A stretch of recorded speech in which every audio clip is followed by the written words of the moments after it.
আসসালামু আলাইকুম বোনেরা আমার। যে কোরআন শরীফ থেকে আপনারা জানতে এসেছেন যে সেই কোরআন শরীফ মুসলমানের জন্য বেঁচে থাকার দলিল। যেমন যেমন জমিনে আপনি বাস করেন, সেই জমিনের দলিল যদি আপনার পড়তে না পারেন আর খিতায়ত করতে না পারেন, আর পর্চা নকশা সম্পর্কে যদি আপনার কোনো জানা না থাকে যা দুরন্ত, তার সাথে আপনাকে জমিন থেকে আপনার আখ্যায়িত করে দিবে, টিকতে পারবেন না। আর দলিল মূল্যবান জিনিস সকল তাহাকে সিন্ধুকে হেফাজত করিয়া রাখে। আর যে যে জিনিস যদি মূল্যবান, তার শত্রু তত বেশি। এই জন্য সোনা দানা সিন্ধুকে হেফাজত করিয়া রাখে। আর থালা বাটি প্লেট অল্প মূল্যের জিনিস শোকেজে সাজাইয়া রাখে। সোনা দানা মূল্য খুব বেশি বেশি তা কিছু না। হীরা মণি মুক্তা মূল্য খুব বেশি কিছু না। দুনিয়ার সবচেয়ে মূল্যবান জিনিস হলো কোরআন শরীফ। সর্বশ্রেষ্ঠ সম্পদ হইল কোরআন। এই জন্য বেঁচে থাকার দলিল হইল কোরআন শরীফ। আপনারা জমিনের দলিল যেমন বুঝতে না পারলে, পড়তে না পারলে উৎসাহিত হওয়ার সম্ভাবনা আছে, অনুরূপভাবে কোরআন শরীফ যদি পড়তে না পারেন, বুঝতে না পারেন, কোরআনের ওপর যদি জীবনের আমল না থাকে, তাহলে আপনার অধিকার আপনি হারিয়ে ফেলবেন। এই জন্য কোরআনের এত শত্রু। আজ পর্যন্ত এই কোরআন আমাদের কাছে এত সঠিকভাবে আসতে পারতো না, উল্টাপাল্টা হয়ে যেত। কিন্তু কোরআন শরীফ আজ পর্যন্ত সঠিকভাবে রয়েছে। তার কারণ আল্লাহ রব্বুল আলামিন বলেন, আমি আল্লাহ এই কোরআন নাজিল করেছি আর এর সংরক্ষণের দায়িত্ব সম্পূর্ণ আমি গ্রহণ করেছি। অর্থাৎ কোরআনের হেফাজত তো করবই, এবং যাহা আমার কোরআনের আদেশ নির্দেশ মেনে চলবে তাদের হেফাজতও আমি করব। দুনিয়াতে আমি তাহাদিগণকে বেজ্জতি হইতে দেব না, আর আখিরাতে তাহাদিগণকে আমি কোনো প্রকার বেজ্জতি করিব না।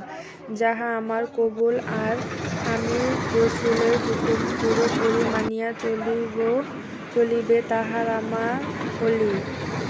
মৃত্যুর পরও তাহাদের রূপের ওপর হাজার হাজার দোয়া দুরূদ সদকা খয়রাত ও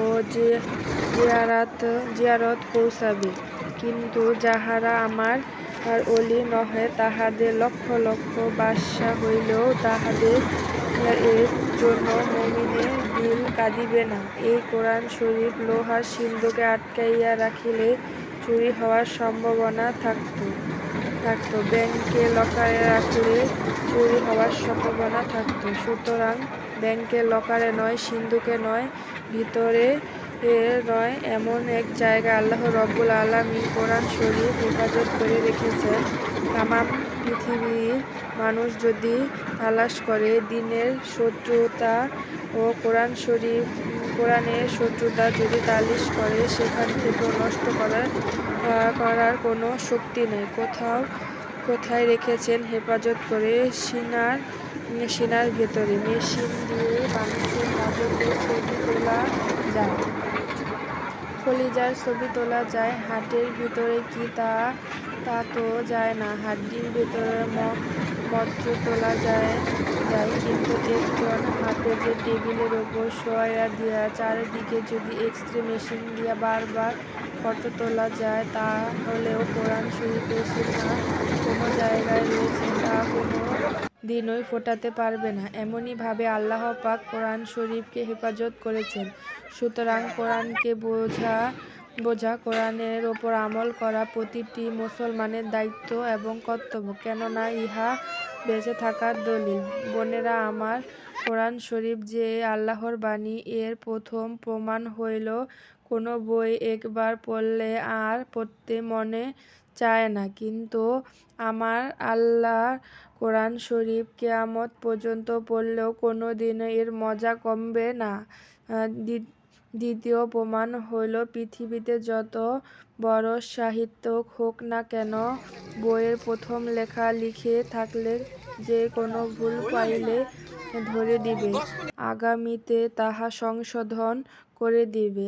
আর আমার আল্লাহ পাক কোরআন শরীফ প্রথমেই বলেন, আলিফ লাম মিম জালিকাল কিতাবু লা রাইবা ফিহি হুদাল লিল মুত্তাকিনা আল্লাযী ইউমিনুনা বিল গায়বি। আমার এই কালেমার মধ্যে সন্দেহ কোনো অবকাশ নাই, ভুল নাই। যাহা না দেখিয়া ঈমান আনিয়াছে, এই কালেমা তাহাদিগণকে বেহেশতের পথে দেখাইবে। মক্কার এক কিছু কবি আমার এই নবী এসে বলে, হে মুহাম্মদ সাল্লাল্লাহু আলাইহি ওয়াসাল্লাম, তুমি যে আরবি একবার বানাইয়া বলো, আমারও এরূপ বানাইতে পারি। আমার নবী সাল্লাল্লাহু আলাইহি ওয়াসাল্লাম বলেন, আমি যে আরবি একবার তেলাওয়াত করি, এমনি ধরেন আরবি একবার বানাইয়া ক্ষমতা শুধু তোমার নয়, এই পৃথিবীর কোনো মানুষের নাই। আমার নবী সাল্লাল্লাহু আলাইহি ওয়াসাল্লাম বলেন, পারলে তোমরা বানাইয়া দাও। সবাই ভালো থাকবেন, সুস্থ থাকবেন। আল্লাহ হাফেজ।